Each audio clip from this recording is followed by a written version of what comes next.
بسم اللہ الرحمن الرحیم۔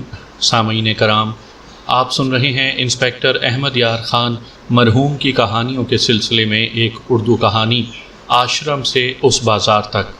یہ اس سلسلے کی قسط نمبر 3 ہے۔ مجھے امید ہے آپ کو میری یہ کاوش پسند آ رہی ہوگی۔ آپ نے اگر ابھی تک میرا چینل مائی وائس سبسکرائب نہیں کیا تو ابھی میرے چینل کو سبسکرائب کر کے بیل نوٹیفیکیشن آن کر لیجئے تاکہ آنے والی ہر نئی کہانی کی اطلاع بر وقت آپ تک پہنچ سکے۔ انسپیکٹر کلارک نے کہا کہ رانی یقیناً اجمیری گیٹ کے اندر موجود ہے۔ اس کا سراغ لگانا بہت ہی ضروری ہے اور سراغ جلدی مل جائے تو اچھا ہے۔ ہمارے لیے یعنی پولیس کے لیے یہ سراغ لگانا کوئی زیادہ مشکل نہیں تھا۔ عصمت فروشوں کے بازار پر پولیس خاص نظر رکھا کرتی تھی۔ ہمارے اپنے یعنی CIA کے مخبر تھے اور تھانے کے تھے۔ اس تھانے کے تحت اجمیری گیٹ آتا تھا۔ ہم نے سوچا کہ ہر طرف سے مخبر عصمت فروشوں کے علاقے پر حملہ کر دیں۔ اس مقصد کے لیے میں اور انسپیکٹر کلارک سب انسپیکٹر رضا کے تھانے میں چلے گئے۔ ملک صاحب، سب انسپیکٹر رضا نے پہلی بات یہ بتائی، پہلے امام کا بیٹا تو پکا بدماش نکلا ہے۔ اسے کسی ذریعے سے پتہ چل گیا کہ میں نے اس کی رپورٹ لی ہے۔ چونکہ اس کا میل ملاقات بدماشوں کے ساتھ ہے، اس لیے اسے پتہ چل گیا کہ اس کی نگرانی ہو رہی ہے اور مخبروں نے اس کی رپورٹ تھانے پہنچائی ہے۔ وہ تو جناب سیدھا میرے پاس آ گیا اور آتے ہی بولا کہ آپ لوگ میرے پیچھے کیوں پڑے ہیں؟ کیا میں آپ کو قاتل لگتا ہوں؟ میں نے اسے ٹالنے کی کوشش کی اور جھوٹی سچی تسلی دی کہ اس کے خلاف کوئی الزام نہیں اور کوئی شک بھی نہیں، اور اسے کسی نے جو کچھ بھی بتایا ہے وہ بالکل جھوٹ ہے۔ اس نے یہ الفاظ کہے کہ مجھے اس مسجد کی امامت اس لیے نہیں دی گئی کہ میں بدماشوں کا دوست ہوں اور در پردہ برے کام کرتا ہوں، لیکن جسے امامت دی گئی ہے اسے میں نے 3 بار اجمیری گیٹ کے اندر اس بازار میں دیکھا ہے۔ میں سمجھا کہ یہ جھوٹ بول رہا ہے، لیکن اس نے کہا کہ وہ گواہ پیش کر دے گا۔ میں اور انسپیکٹر کلارک یہ بات سن کر حیران نہ ہوئے، کیونکہ ہمیں پہلے ہی شک تھا کہ رانی عصمت فروشوں کے پاس پہنچ گئی ہے اور مقتول اسے ملا ہے۔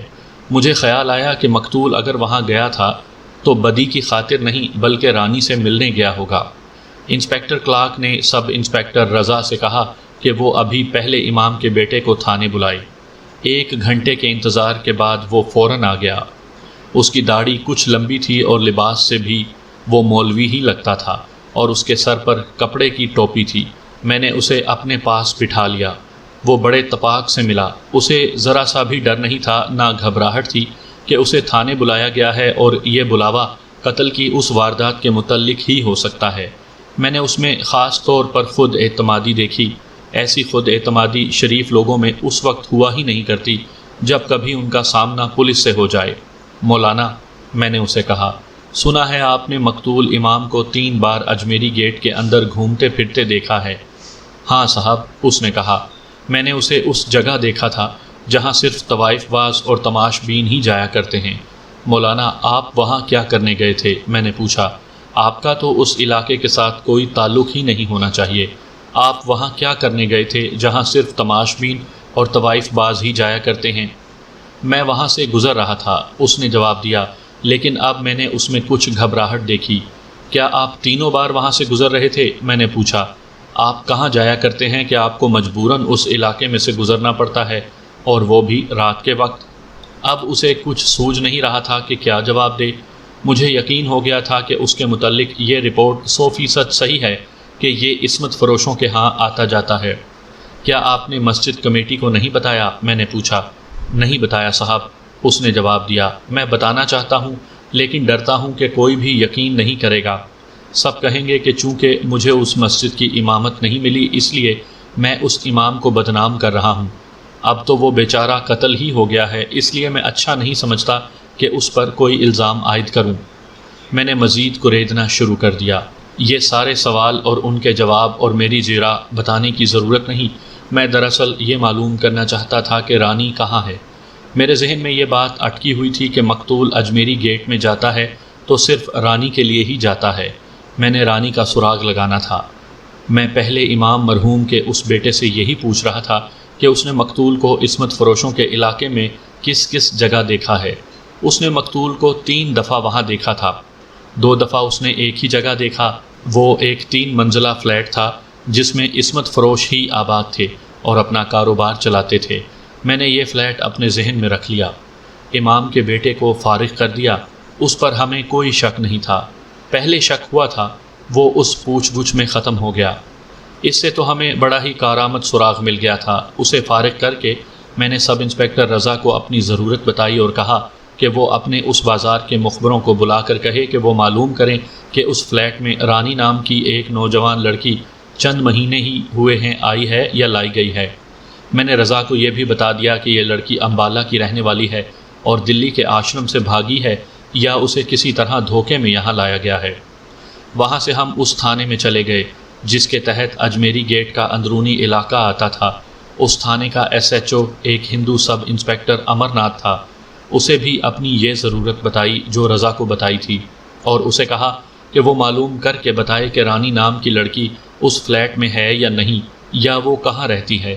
وہاں سے ہم اپنے ہیڈ کوارٹر میں چلے گئے اور اپنے خاص مخبر بلوا لیے۔ وہ بڑے تجربے کار انفارمر تھے۔ وہ جب آئے تو انہیں بھی رانی کے متعلق تمام معلومات دے کر بھیج دیا۔ پولیس کے شعبہ سی آئی اے کو بڑے ہی زیادہ اختیارات حاصل ہوتے ہیں۔ تھانے کے ایس ایچ او وغیرہ سی آئی اے کے تفتیشی افسروں کے ساتھ جان لڑا کر تعاون کیا کرتے تھے۔ اس کی وجہ یہ تھی کہ انہی تھانوں کے کیس سی آئی اے کے پاس جایا کرتے تھے اور متعلقہ ایس ایچ او کی عزت اور بے عزتی سی آئی اے کے ہاتھ میں چلی جاتی تھی۔ وہ تو ہر طرح کوشش کرتے تھے کہ سی آئی اے کے تفتیشی افسروں کو خوش رکھیں۔ اگلے روز ہم اپنے آفس میں گئے تو تھوڑی ہی دیر بعد سب انسپکٹر رضا کا فون آ گیا۔ اس نے بتایا کہ رانی کا سراغ مل گیا ہے اور ہم جب چاہیں وہاں جانے کے لیے سب انسپکٹر رضا سے گائیڈ حاصل کر سکتے ہیں۔ اس نے رپورٹ یہ دی کہ رانی آشرم سے خود ہی آئی تھی۔ اسے زبردستی یا دھوکے سے نہیں لایا گیا، بلکہ وہ خود آئی اور اب اس دنیا میں یعنی عصمت فروشوں کے بازار میں بہت ہی خوش ہے۔ اجمیری گیٹ کے علاقے کا ہندو S H O sub inspector Amarnath خود ہی ہمارے پاس آ گیا۔ یہ اس کی برخورداری کا مظاہرہ تھا۔ اس نے بھی رانی کا سراغ لگا لیا تھا اور وہی رپورٹ دی جو سب انسپکٹر رضا نے دی تھی۔ چونکہ امرناتھ خود آیا تھا اس لیے اس نے بڑی لمبی رپورٹ دی، اور ساتھ ہمیں خوش کرنے کے لیے اس نے یہ بھی کہا کہ یہ تو بڑا ہی مشکل کام تھا جو اس نے کر دکھایا ہے۔ اس نے یہ بھی کہا کہ ہم جس وقت بھی چھاپا مارنا چاہیں وہ اپنا ایک ہیڈ کانسٹیبل گائیڈ کے طور پر ساتھ بھیج دے گا۔ میں نے اسے یہ کہہ کر بھیج دیا کہ ہم آج دوپہر کھانے کے بعد اس کے تھانے میں آئیں گے اور پھر رانی کے ٹھکانے پر جائیں گے، اور وہ اپنا ایک گائیڈ ہمارے لیے تیار رکھے۔ ہم اسی وقت جا سکتے تھے، لیکن اس خیال سے نہ گئے کہ طوائفوں کا کاروبار ساری رات چلتا ہے اور دن کے وقت وہ سوتی ہیں۔ میں نے انسپکٹر کلارک سے مشورہ کیا کہ ابھی تو صبح ہے اور رانی بڑی گہری نیند سوئی ہوئی ہوگی، اسے کچھ دیر آرام کر لینے دیا جائے تاکہ وہ تر و تازہ ذہن کے ساتھ ہمارے ساتھ بات چیت کر سکے۔ میں نے تو یہ بھی مشورہ دیا تھا کہ رانی اور اس کے ایک دو آدمیوں کو سی آئی اے ہیڈ کوارٹر میں ہی بلا لیں، لیکن انسپکٹر کلارک نے ہنس کر کہا کہ چلو وہیں چلتے ہیں، اسی بہانے اس بازار کی سیر کر لیں گے۔ ہم دوپہر کے کھانے سے فارغ ہو کر 1:30 بجے کے لگ بھگ چل پڑے اور امرناتھ کے تھانے پہنچے۔ اس نے ہمارے لیے ایک ہیڈ کانسٹیبل تیار رکھا ہوا تھا۔ یہ ہیڈ کانسٹیبل ہمیں ہماری مطلوبہ جگہ لے گیا۔ فلیٹ کی دوسری منزل پر جا کر ہیڈ کانسٹیبل نے ایک دروازے پر دستک دی۔ دروازہ ایک ادھیڑ عمر آدمی نے کھولا۔ وہ ہیڈ کانسٹیبل کو وردی میں دیکھ کر گھبرا گیا۔ اس نے ایک انگریز کو دیکھا تو اور زیادہ پریشان ہوا۔ اگر باوردی ہیڈ کانسٹیبل ساتھ نہ ہوتا تو یہ آدمی ہمیں اپنا گاہک سمجھ کر پرتپاک استقبال کرتا۔ ہیڈ کانسٹیبل نے اسے بتایا کہ یہ دونوں صاحب خفیہ پولیس کے انسپکٹر ہیں اور رانی کا بیان لینا چاہتے ہیں۔ رانی؟ اس آدمی نے حیرت سے کہا، یہاں تو کوئی رانی نہیں۔ ہیڈ کانسٹیبل کو یقین تھا کہ رانی یہاں ہے، مخبروں کی رپورٹیں غلط نہیں تھیں۔ ہیڈ کانسٹیبل نے اس آدمی کی اور کوئی بات نہ سنی۔ اس نے اس شخص کو دھکا دیا اور دروازہ پورا کھول کر ہمیں کہا، چلیے صاحب۔ ہم دونوں اندر چلے گئے۔ یہ خاصا کشادہ کمرہ تھا جس کی زیبائش دیکھنے والی تھی۔ ایک طرف فرش پر گدا بچھا ہوا تھا اور اس پر بڑی لمبی چوڑی پھولدار چادر بچھی ہوئی تھی۔ اس پر چند ایک گول تکیے پڑے تھے۔ دوسری طرف یعنی آدھے کمرے میں صوفے بھی پڑے ہوئے تھے اور ایک خوشنما اور بیش قیمت قالین بھی بچھا ہوا تھا۔ اس سے اندازہ ہوا کہ یہاں پرائیویٹ طوائفیں یا کال گرلز رہائشی ہیں اور یہاں کوٹھے پر بیٹھنے والی طوائفیں نہیں ہوتیں۔ رانی کو فوراً پیش کرو، ہیڈ کانسٹیبل نے کہا۔ حضور انور، اس آدمی نے ہاتھ جوڑ کر کہا، ابھی پیش کرتا ہوں، لیکن ایک گزارش سن لیں۔ اسے یہاں زبردستی نہیں لایا گیا تھا، وہ اپنی مرضی سے آئی تھی۔ ہم اسے یا تمہیں گرفتار کرنے نہیں آئے، میں نے کہا۔ رانی سے تھوڑا سا بیان لینا ہے، زیادہ بک بک نہیں کرنی، اسے فوراً لاؤ، ایسا نہ ہو کہ اسے گھسیٹ کر باہر لانا پڑے۔ وہ ساتھ والے کمرے میں چلا گیا اور 3-4 منٹ بعد واپس آیا تو اس کے ساتھ ایک نوجوان لڑکی تھی۔ اس نے بتایا کہ یہ ہے رانی۔ انسپکٹر کلارک نے بے ساختگی سے انگریزی میں کہا، اوہ، یہ تو میری توقع سے زیادہ خوبصورت ہے۔ رانی واقعی خوبصورت لڑکی تھی۔ مجھے اس کے نقش و نگار کے علاوہ اس کا قد کاٹ اور جسمانی ساخت زیادہ اچھی لگی۔ اس کا حسن یہ تھا کہ اس وقت وہ اپنے قدرتی روپ میں تھی۔ اس نے وہ میک اپ نہیں کیا ہوا تھا جو طوائفیں رات کے وقت کرتی ہیں، اور نہ ہی اس نے بالوں میں کنگھی کی تھی۔ وہ قدرتی رنگ و روپ میں ہمارے سامنے کھڑی تھی۔ انسپکٹر کلارک، میں نے انگریزی میں کہا، اس لڑکی کو دیکھ کر کیا تم ہندوؤں پر لعنت نہیں بھیجو گے؟ اس لڑکی کو اس بدبخت قوم نے خود عصمت فروش بنایا ہے۔ یہ بغیرت ہندو یہ صورت قبول کر لیتے ہیں کہ ان کی ایک بیوہ لڑکی عصمت فروشوں کے پاس پہنچ جائے، مگر اسے شادی کی اجازت نہیں دیتے، اسے منحوس سمجھ کر دھتکار دیتے ہیں۔ یہ لڑکی معمولی سے گھرانے کی ہے، لیکن کوئی بھی اپر کلاس کا امیر کبیر آدمی اس کے ساتھ شادی کرنے میں خوشی محسوس کرے گا۔ ذرا دیکھو یہ اس عمر میں کس جہنم میں آ پڑی ہے۔ انسپکٹر کلارک رانی کو ٹکٹکی باندھے دیکھ رہا تھا۔ بیٹھ جاؤ رانی، میں نے کہا، گھبراؤ مت، ہم پولیس کے افسر ہیں، لیکن تمہیں گرفتار کرنے نہیں آئے، تم سے کچھ پوچھنا ہے۔ وہ ڈرتے جھجکتے ہمارے ساتھ والے صوفے پر بیٹھ گئی۔ میں نے اس کے آدمی سے کہا کہ وہ یہاں سے چلا جائے۔ ہیڈ کانسٹیبل کو بھی میں نے کمرے سے باہر بھیج دیا۔ آپ مجھ سے شاید یہ پوچھنا چاہتے ہیں کہ میں یہاں تک کس طرح پہنچی ہوں، رانی نے پر اعتماد لہجے میں کہا۔ یہ میں آپ کو پہلے ہی بتا دیتی ہوں کہ میں اپنی مرضی سے آئی ہوں اور اس جگہ کے سوا میرا کوئی اور ٹھکانہ نہیں تھا۔ مجھے تو یہ توقع تھی کہ یہ لڑکی گھبراہٹ کی حالت میں بات کرے گی اور ہم کچھ پوچھیں گے تو جھینپ اور جھجک کے جواب دے گی، لیکن اس نے جب بات کی تو مجھے اندازہ ہوا کہ اس لڑکی کو اپنے آپ پر پورا اعتماد ہے اور عقل بھی رکھتی ہے اور بولنے کی جرت بھی۔ نہیں رانی، میں نے کہا، ہمیں اس سے کوئی غرض نہیں کہ تم یہاں تک کس طرح پہنچی ہو، یا تمہیں کوئی اغوا کر کے لایا ہے یا تم خود آئی ہو۔ ہمارے پاس تمہاری گمشدگی کی کوئی رپورٹ نہیں، نہ تمہارے باپ کو اس کا کوئی افسوس ہے کہ تم لاپتہ ہو، اور نہ ہی آشرم والوں کو کوئی دلچسپی ہے کہ تم کہاں چلی گئی ہو۔ آشرم والوں نے تو تمہارے باپ کو کبھی کی اطلاع بھجوا دی تھی کہ تم آشرم سے لاپتہ ہو گئی ہو۔ ہم کسی اور سلسلے میں آئے ہیں اور تم سے توقع رکھتے ہیں کہ تم جھوٹ نہیں بولو گی۔ جھوٹ کیوں بولوں گی؟ اس نے جرت مندانہ لہجے میں کہا۔ مجھے میرے اپنے باپ نے اور ہماری قوم کے رسم و رواج نے اور آشرم کے پنڈتوں نے یہاں آ جانے پر مجبور کیا ہے۔ آپ پوچھیں کیا پوچھنا چاہتے ہیں۔ میں نے مقتول کا نام لے کر اس سے پوچھا کہ وہ یہاں آتا رہتا ہے۔ رانی نے جواب دیا کہ وہ 5-6 مرتبہ یہاں آ چکا ہے، لیکن میں آپ کی ایک غلط فہمی دور کر دیتی ہوں۔ رانی نے کہا، وہ یہاں گاہک یا تماش بین بن کر نہیں آتا، وہ مجھے ملنے آیا کرتا ہے اور میں چاہتی ہوں کہ وہ آتا رہے۔ آپ اس کے متعلق کیوں پوچھ رہے ہیں؟ اس دنیا میں وہ ایک ہی انسان ہے جو میرے دل کو اچھا لگتا ہے۔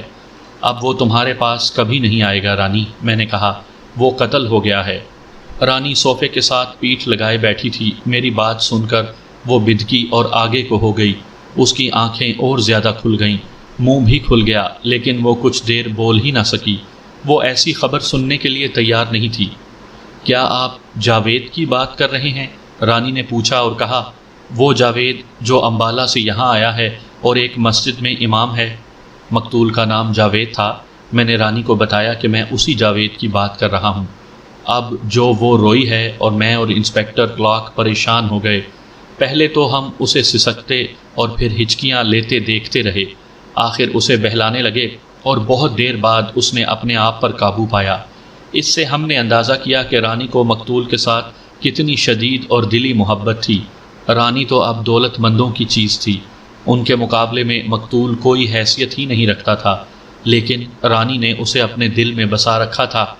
میں نے پہلے اپنی کسی کہانی میں آپ کو سنایا تھا کہ پولیس کے تفتیشی افسروں کو اپنی من مارنے پڑتے ہیں اور اپنے جذبات کو دبا کر رکھنا پڑتا ہے۔ بڑے بڑے دردناک اور وحشتناک کیس دیکھے ہیں اور اپنے جذبات کو قابو میں رکھا تھا، لیکن کچھ کیس ایسے ہوتے ہیں جو پتھروں کو بھی رلا دیتے ہیں۔ جاوید کا قتل اور رانی کی اس کے ساتھ محبت ایسا ہی ایک کیس تھا۔ میرے ذہن پر اور میرے مزاج پر اس کا بہت ہی برا اثر ہوا۔ ایک آدمی ہمارے سامنے وسکی اور سوڈا اور کھانے پینے کی کئی اشیاء رکھ گیا تھا۔ میں وسکی پینے والا آدمی نہیں تھا۔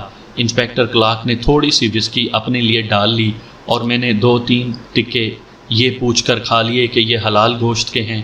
اس روز موڈ بہت ہی بگڑا، لیکن ڈیوٹی ایسی تھی کہ اپنے آپ کو نارمل حالت میں رکھنا پڑا۔